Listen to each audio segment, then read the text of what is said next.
The great hall of the Galactic Council was silent. Every species in the known universe had sent their leaders to this gathering. The Velthari, with their blue skin and 6 eyes, sat beside the massive Krondar, whose rocky bodies took up 3 seats each. The small and quick Pixari floated above their seats, their wings making soft sounds in the quiet room. Even the ancient Eldori, beings of pure light who rarely left their home world, had come for this moment.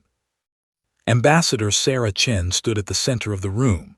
She was small compared to most of the aliens around her, but she did not look afraid. Her gray hair was pulled back in a simple style, and her dark eyes looked at each council member with calm respect. Behind her stood a small group of humans, all wearing the blue uniform of Earth's diplomatic corps.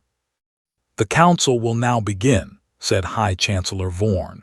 He was a Velthari, and his voice was deep and serious. "We are here to discuss something that has never happened before. We are here to give humanity the title of champion species." Whispers filled the hall. Some aliens looked pleased, others looked worried, a few looked angry. The title of champion had existed for 10,000 years, but no species had ever received it. It was meant for a species that showed the very best of what life could be. Many had tried to earn it. All had failed. "This is wrong," said a harsh voice. Counselor Drax of the Krondar stood up, his stone body making loud sounds as he moved. "Humans have only been in space for 200 years. They are children. How can they be champions when my people have lived among the stars for 50,000 years? "The Krondar have done many great things," said Chancellor Vorn. "But the champion title is not about how long a species has existed. It is about what they do and who they are." "Then tell us," said Drax. "Tell us what makes these small, soft creatures so special." Chancellor Vorn pressed a button, and a huge screen appeared in the air. "The Council has watched humanity for 200 years. In that time, we have seen things that amazed us, things that scared us, things that made us believe again in what life can be." The screen showed images. A human running into a burning building to save an alien child. Human doctors working without rest to cure a disease that was killing the Pixari. Human soldiers standing between helpless refugees and an army that wanted to destroy them. "These are just pictures," said Drax. "Any species can do brave things sometimes." "Yes," said Chancellor Vorn, "but humans do them all the time. They do them without thinking. They do them even when it will hurt them, even when it will kill them." Ambassador Chen stepped forward. "May I speak, Chancellor?" "Of course, Ambassador. This is your moment." Sarah Chen looked around the great hall. She had spent 40 years working to bring Earth into the galactic community. She had seen humans at their best and their worst. She had buried friends who died in conflicts on distant worlds. She had held the hands of aliens who thanked her for help they never expected to receive. "We are not perfect," she said. "We know this. We have wars in our history. We have cruelty. We have done terrible things to each other and to our own planet, but we have also learned. Every time we fall, we get back up. Every time we fail, we try again. This is what it means to be human." A Pixari council member floated down to eye level with Sarah. Her name was Zi, and her small face was serious. "Ambassador Chen, I wish to share something with the council." Chancellor Vorn nodded. "Please proceed, Councillor Zi." 20 years ago, a plague came to my world. It was fast and deadly. In 1 month, half of my people were sick. Our doctors could not find a cure. We asked the council for help, but the plague was too dangerous. No species wanted to risk bringing it to their own world. Zi paused and her wings stopped moving for a moment. Then the humans came. They did not ask permission. They did not wait for orders. They just came. Hundreds of them, doctors, scientists, nurses. They worked in our cities while my people died around them. Many of them got sick too. Some of them died. Tears formed in Zia's large eyes. But they did not leave. They stayed until they found a cure. They stayed until every Pixari was healthy again. When we asked them why they risked so much for us, do you know what they said? The hall was silent. They said it was the right thing to do. They said that when someone needs help, you help them. They said that this is what humans do. Drax made a sound of frustration. One act of kindness does not make a species worthy of the champion title. Then let me tell you more, said a new voice. An Eldari was speaking. This was rare because the Eldari almost never shared their thoughts with other species. The being of light moved to the center of the room. I am Elder Loomies. I have lived for 3,000 years. I have watched many species rise and fall. I have seen empires built and destroyed. I have seen cruelty beyond imagining and kindness beyond hopping. The light that was Elder Loomies grew brighter. 50 years ago, a ship crashed on a human colony world. The ship was from a species that hated humans. They had attacked human settlements before. They had killed human children. When the ship crashed, the survivors expected to die. They expected the humans to take revenge. Elder Loomies moved closer to the council seats. But the humans did not take revenge. They pulled the survivors from the burning ship. They treated their wounds. They gave them food and water. And when the survivors asked why, the humans said the same thing they always say. It was the right thing to do, Sarah Chen said softly. Yes, said Elder Loomies. This is what makes humans different. They do not help others because they want something in return. They do not show mercy because they are weak. They help because they cannot imagine not helping. They show mercy because mercy is part of who they are. Drax sat down heavily, his stone face unreadable. These are just stories, we need proof. Chancellor Vorn smiled. Then proof you shall have. The Council has prepared a full record of humanity's actions since they joined the galactic community. Every rescue mission, every act of sacrifice, every time humans ran toward danger while others ran away. The screen came to life again, and for the next hour, the Council watched. They saw humans building hospitals on worlds that had nothing. They saw humans teaching alien children how to read and write. They saw humans standing alone against enemies that should have destroyed them. And slowly, even the doubters began to understand. Sarah Chen watched her people on the screen. She saw faces she knew and faces she had never met. She saw the young and the old, the strong and the weak, and she felt proud. Not proud because humans were better than other species. Proud because humans tried. Every single day they tried to be good. They did not always succeed, but they never stopped trying. When the record finally ended, Chancellor Vorn stood. The Council will now vote on granting humanity the title of champion species. This title has never been given before. It means that humanity will be recognized as an example for all other species to follow. It means that humans will have a voice in every major decision the Council makes. It means that the future of the galaxy will be shaped, in part, by human hands. Sarah Chen held her breath. Around her, aliens of every shape and size were pressing buttons and making their choices known. The moment seemed to last forever. Then Chancellor Vorn smiled. The vote is complete. For the first time in the history of the Galactic Council, a species has been awarded the title of champion. Humanity, welcome to your new role in our universe. The great hall erupted in sound. Most of it was cheering. Some of it was not. But Sarah Chen barely heard any of it. She was thinking about her grandmother, who had dreamed of the stars. She was thinking about her children, who would grow up in a galaxy that now respected their species. She was thinking about all the humans who had lived and died to make this moment possible. And she was thinking about the future. A future where humanity would have to prove that the Council had made the right choice.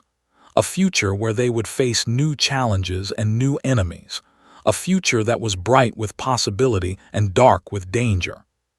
But that was okay, because facing the future, good or bad, was what humans did best. The ceremony continued for many hours. There were speeches and celebrations. There were formal documents to sign and ancient rituals to perform. But through it all, Sarah Chen kept one thought in her mind. This was not an ending. This was a beginning, and humanity was ready. 3 months after the ceremony, the first test of humanity's new status came. A distress signal reached the Council from the far edge of known space. A colony world was under attack by unknown ships. The colony held members of 12 different species, including a small group of humans. The Council met in emergency session. Many species offered thoughts and prayers. Some offered supplies. But when Chancellor Vorn asked who would send ships to help, the room went quiet. The attacking ships were powerful. The journey was long and dangerous. No one wanted to risk their people on what might be a hopeless mission. No one except the humans. Admiral James Stone stood before the Council. He was 60 years old with a face marked by decades of military service. His voice was calm and steady. "Earth will send a fleet. We leave in 6 hours." "Admiral Stone," said Counselor Drax, "the Krondar have studied the enemy ships. They are more advanced than anything we have seen before. Your fleet may not survive." Admiral Stone nodded. "We know the risks, Counselor, but there are people out there who need help. Our people are among them. We will not sit here and debate while they die." "How many ships can you send?" asked Chancellor Vorn. "Everything we have," said Admiral Stone. 50 warships, 20 support vessels, 15,000 soldiers. It is not much, but it is what we can do." The Council members looked at each other. 50 warships was indeed not much against an unknown enemy, but it was more than any other species had offered. "The Pixari will send medical ships," said Counselor Zai. "They will follow your fleet and treat the wounded." "The Eldori will provide navigation data," said Elder Loomis. "It will help you find the safest route." One by one, other species offered what they could: supplies, information.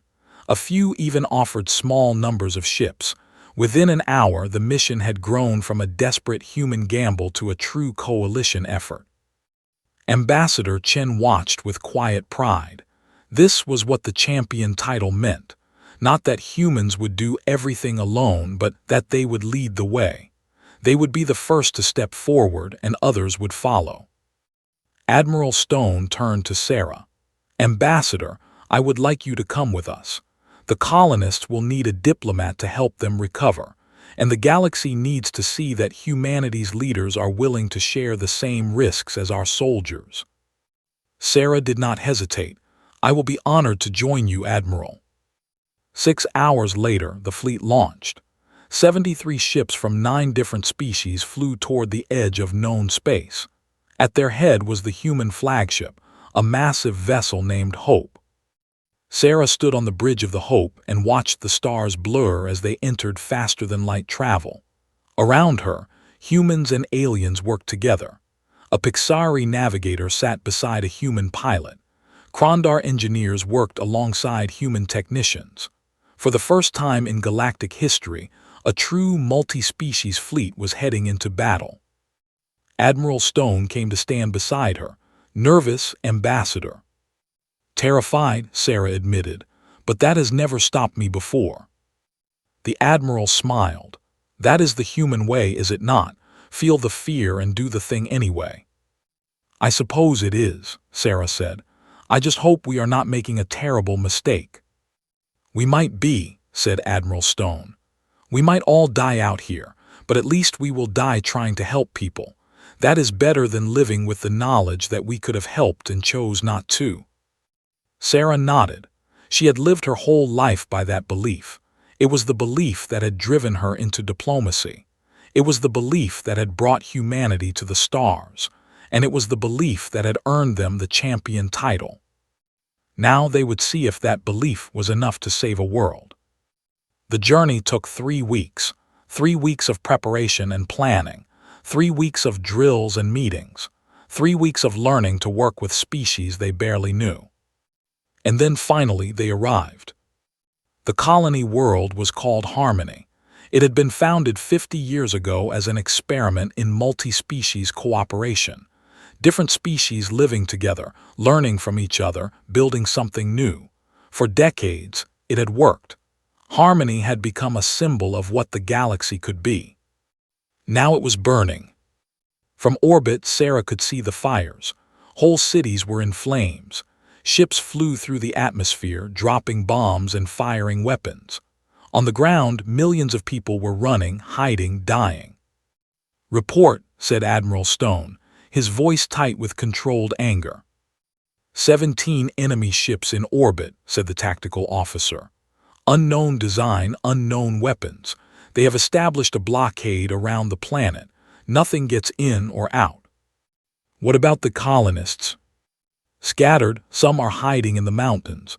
Some are trapped in the cities. We are picking up distress signals from everywhere. Admiral Stone turned to face his crew. This is what we came for. This is what humanity does. We are going to break that blockade. We are going to get people off that planet. And we are going to make those attackers regret the day they chose to harm innocent people. He pressed a button and his voice echoed through every ship in the fleet. All ships, this is Admiral Stone. Today we prove that the champion title was not a mistake. Today we show the galaxy what humans are made of. Battle stations. We attack in 5 minutes. Sarah gripped the railing as the fleet formed up for battle. She was not a soldier. She had never fired a weapon in anger. But she was here, and she would do whatever she could to help. The enemy ships turned to face them. They were strange things, dark and angular with no markings or identification. No one knew where they came from or why they were attacking. But that did not matter now. All that mattered was stopping them. All ships, said Admiral Stone, attack. The battle began. The first wave of human ships hit the enemy blockade like a hammer. Weapons fire filled the space between the fleets, bright streaks of death against the black of space. The human ships were smaller and less powerful than the enemy vessels, but they were faster and more nimble. Sarah watched as the Hope shuddered from enemy fire. Alarms sounded. Crew members shouted reports. Damage control teams ran through the corridors, but the human ships kept fighting, kept pushing forward. "We have breached the blockade," reported the tactical officer. 3 enemy ships destroyed, 2 more damaged, but we have lost 7 ships of our own. "Get the transports through," ordered Admiral Stone. "Get our people on the ground." Small transport ships raced through the gap in the enemy line. They dove toward the planet, dodging weapons, fire, and debris. Some made it, some did not, but enough got through to begin the evacuation. On the planet's surface, human soldiers landed in the burning cities. They fought their way through rubble and wreckage, searching for survivors. They found families hiding in basements. They found children crying in the ruins of their homes. They found wounded aliens who could not walk. And they carried them all to safety. The battle raged for hours. Ships exploded. People died. But slowly, painfully, the tide began to turn. The enemy ships, faced with unexpected resistance, began to pull back. They had expected easy prey. They had not expected a fleet willing to die for strangers. "Enemy vessels are retreating," said the tactical officer, surprise in his voice. "They are leaving the system." Admiral Stone did not celebrate. "Continue evacuation operations and pursue those ships. I want to know where they came from and why they attacked." 3 human warships broke away from the fleet to chase the retreating enemy. The rest stayed to help the colony. Medical ships landed. Supply vessels brought food and water. Human soldiers worked alongside Pixari doctors and Krondar engineers to save as many people as possible. Sarah went down to the surface with the second wave of rescue workers. What she saw would stay with her forever. Cities turned to ash, bodies in the streets, children with eyes that had seen too much. But she also saw hope. She saw a human marine carrying a Velthari child on his shoulders. She saw a Pixari nurse treating a human soldier's wounds. She saw people of different species working together, crying together, surviving together. This was what humanity had promised. This was what the champion title meant.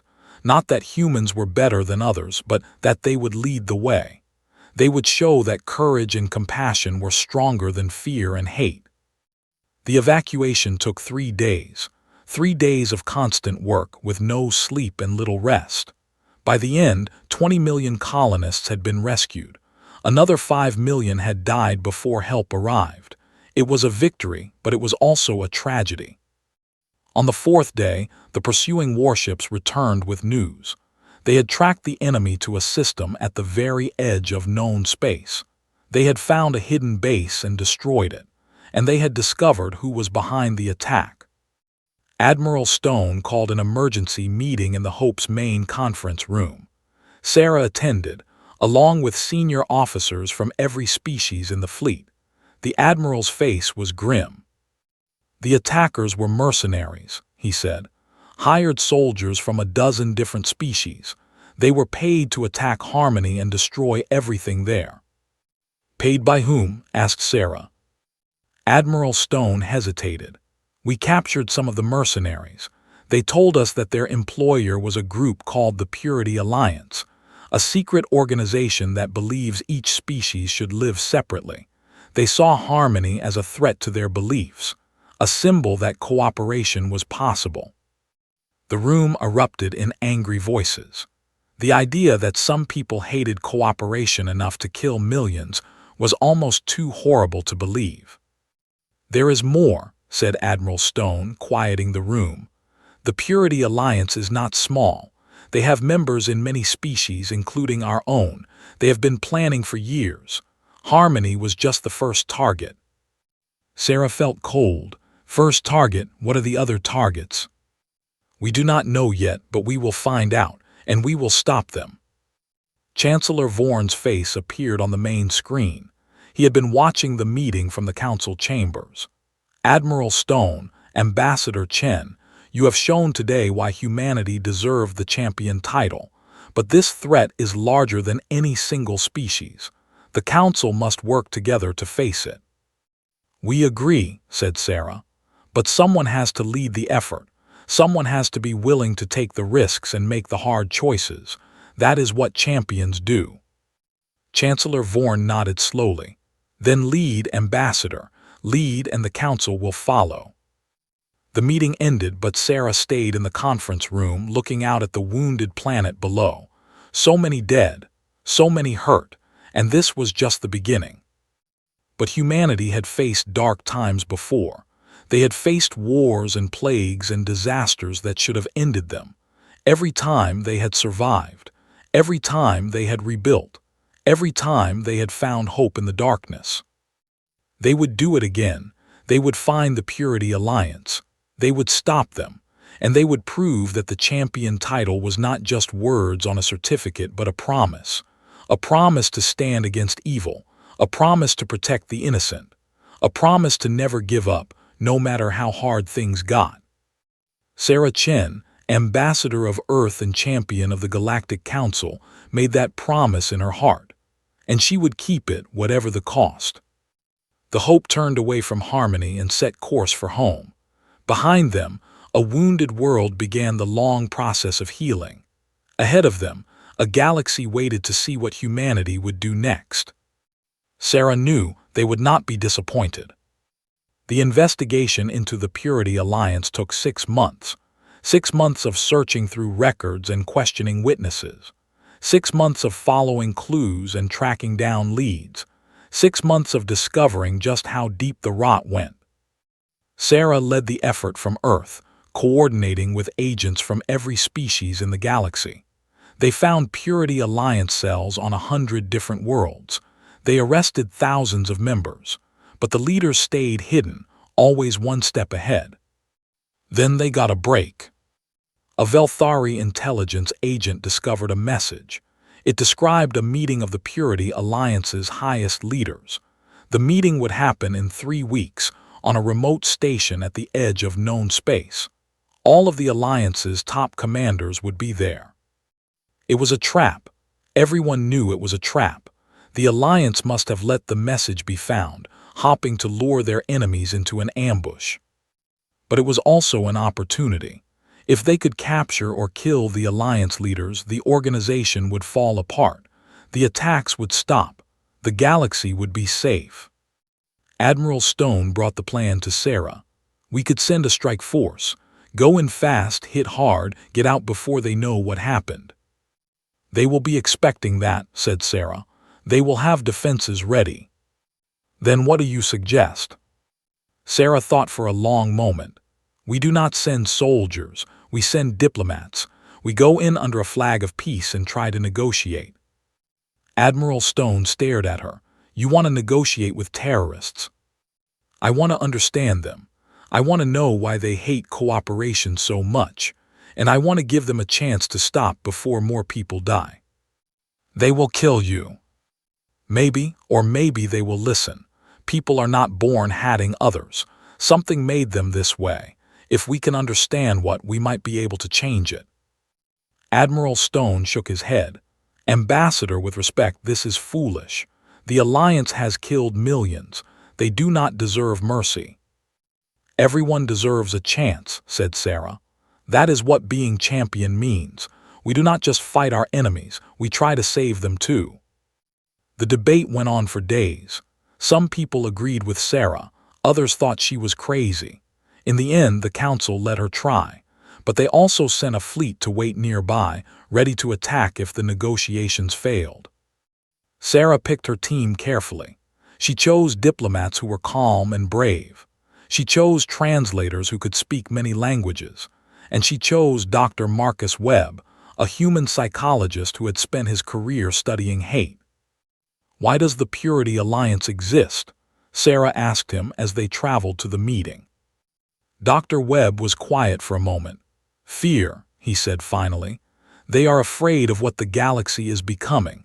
When species mix and cooperate, old ways of life change. Old certainties disappear. Some people find that terrifying. So they try to stop change through violence. It is not logical, but fear rarely is. The Alliance members believe that separation is safety. They believe that purity is strength. And they believe that anyone who disagrees is a threat that must be destroyed. Can they change? Dr. Webb sighed. Some of them, maybe. If we can show them that cooperation is not a threat, that difference is not weakness, that change can be good. But others are too far gone. They have done too many terrible things. They cannot admit they were wrong because that would mean facing what they have become. Sarah nodded. She had met people like that before. People so committed to their mistakes that they would rather destroy everything than admit they were wrong. But she had also seen people change. She had seen enemies become friends. She had seen hate turn to understanding. It was rare, but it happened. And if there was even a small chance that it could happen here, she had to try. The station appeared on their screens. It was a large, ugly thing, all sharp angles and dark metal. Alliance ships surrounded it, weapons pointed outward. But they did not fire as Sarah's shuttle approached. "We are being hailed," said her pilot. "Put them through." A face appeared on the screen. It was a Krondar, but unlike any Krondar Sarah had seen before. His stone skin was covered with strange symbols, and his eyes burned with cold fury. "Ambassador Chen," he said, "I am Lord Granite, Supreme Commander of the Purity Alliance. I am surprised you came. I expected soldiers, not diplomats." "I am here to talk, Lord Granite, not to fight." "Talk?" he laughed, a harsh sound like rocks breaking. "What is there to talk about? You are destroying the galaxy with your cooperation and mixing. We are trying to save it. Save it by killing millions of innocent people." They were not innocent. They had chosen to mix with other species, to pollute their bloodlines and traditions. They chose their fate. Sarah felt anger rising in her chest, but she kept her voice calm. "I would like to understand your beliefs, Lord Granite. Will you meet with me?" A long pause. Then, "You are either very brave or very stupid, Ambassador. Perhaps both. Very well, come aboard. We will talk. But know this, you will not leave this station alive unless you accept the truth of our cause." The screen went dark. "Ambassador," said her pilot, "I strongly suggest we turn around." "Keep going," said Sarah. "We did not come this far to give up now." The shuttle docked with the station and Sarah stepped into enemy territory.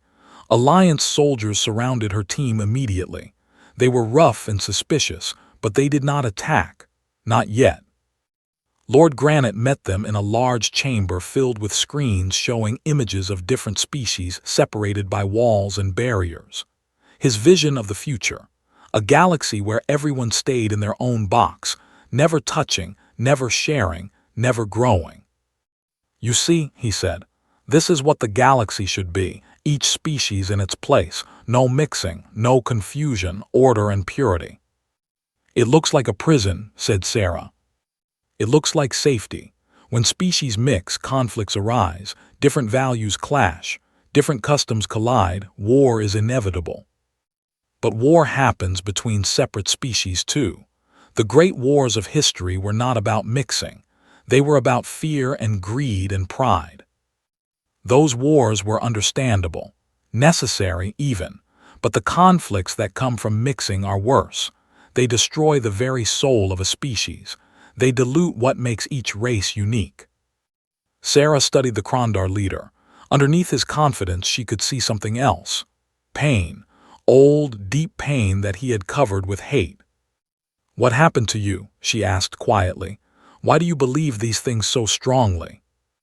Lord Granite's expression flickered. For just a moment, the mask slipped. "You think you can understand me, human. You think your pretty words will change my mind. I am just asking a question." He was silent for a long time. Then, "My daughter, 50 years ago, she fell in love with a Velthari. They ran away together, started a new life on a mixed colony." His voice dropped. "The colony was attacked by raiders. Everyone died, including her." "I am sorry," said Sarah. "Do not give me your pity." Lord Granite's voice echoed through the chamber. "She would have lived if she had stayed with her own kind, if she had not been infected by this disease of mixing. Or she might have died another way. We cannot control everything. We cannot protect everyone. All we can do is let people make their own choices and love them no matter what." "That is weakness." "No, that is strength. The strength to trust others. The strength to accept that we are not always right. The strength to love even when it hurts." Lord Granite stared at her. Around the room, Alliance members shifted nervously. No one talked to their leader like this. No one challenged him. "You are a fool," he said finally, "and fools must die." He raised his hand to give the signal. Sarah's team tensed, ready to fight. But before he could speak, an alarm shattered the silence. "Alert, unknown ships approaching. We are under attack." The screens changed, showing images of strange vessels emerging from faster-than-light travel. They were dark and angular, covered with weapons, and there were hundreds of them. "What is this?" Lord Granite demanded. "I do not know," said Sarah. "These are not our ships." A new face appeared on the main screen. It was not a face that anyone recognized. The creature was pale and thin, with too many eyes and a mouth full of sharp teeth. "Attention, all beings," it said. "We are the Swarm. Your galaxy now belongs to us. Resistance will result in death. Surrender and some of you may be allowed to serve." The message ended. For a moment no one moved. Then Lord Granite turned to Sarah. "It seems we have a common enemy, Ambassador." "It seems we do." He looked at the screens, at the approaching fleet, at the images of his precious separated galaxy being threatened by something far worse. And Sarah watched him struggle with a choice he had never expected to face. "What would you suggest we do, champion of the Council?" Sarah smiled grimly. "What humans always do, fight back together." The next hours were chaos and desperate planning. Sarah's shuttle had communications equipment that could reach the waiting Council fleet.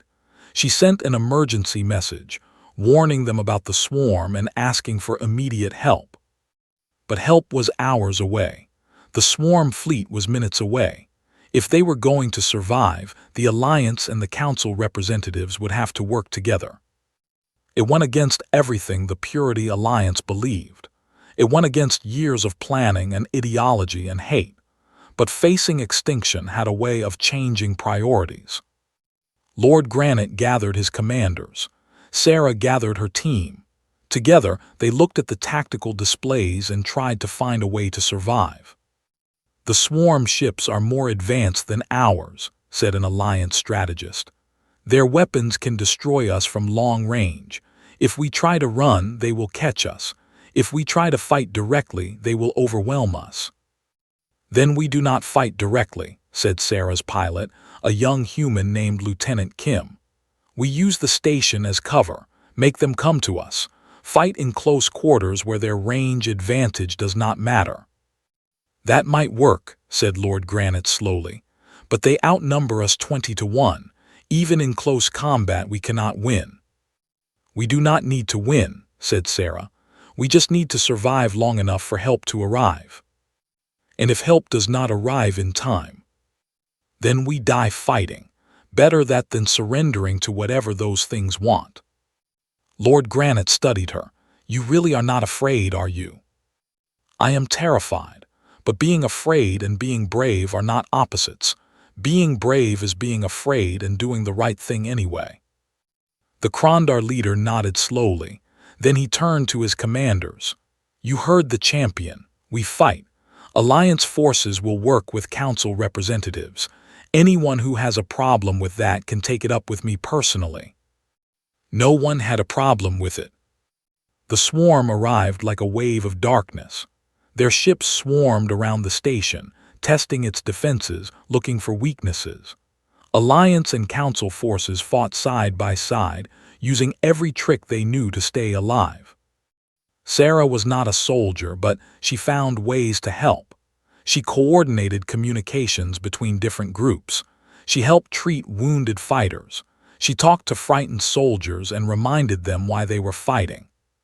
And she watched, with amazement, as former enemies learned to trust each other.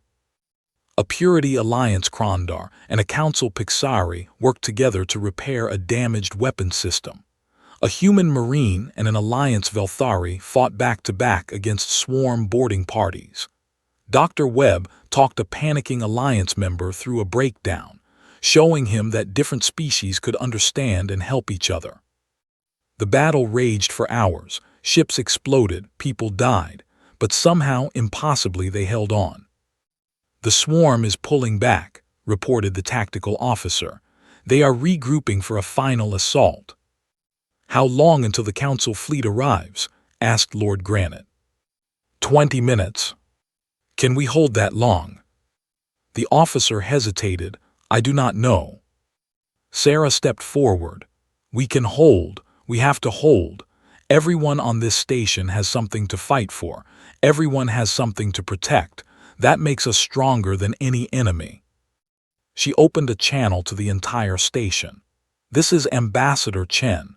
I know many of you have been taught to hate others because they are different. I know you have been told that separation is safety and purity is strength. But look around you. Look at who is fighting beside you. Different species, different beliefs, different everything. And yet here you are, standing together against a common enemy." She paused, gathering her thoughts.